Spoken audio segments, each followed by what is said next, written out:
Good morning. I wonder, do you have a particular memory verse that comes back to you every now and then? One that maybe you learnt when you were a child, or one that was on a card that someone gave you that is just particularly important for you? Well, one of the verses that I remember learning is this one from Matthew chapter 28. The problem is, though, that I can remember it, hearing it in a Liverpudlian accent, because at the church I was at the time, a friend of mine decided to help us learn it by teaching us to say it in a Liverpudlian accent. I'm not going to do it though, because I'm not very good at accents, unless they're northern or nondescript. That's about my level. But I do remember the verse, "Go to all my peoples everywhere and make them my disciples, baptizing them in the name of the Father and the Son and the Holy Spirit."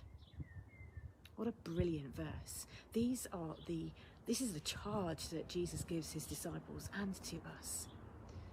You know, they could have stayed where they were. Some of them, went back to fishing. They weren't sure what to do with themselves. But Jesus said to them, go and make disciples. Not stay where you are and people will come to you, but go. And I wonder what challenge that is for us today, especially when we've been in lockdown, when we haven't really been able to go very far. We're still asked by Jesus to go and make disciples. So how might you go today?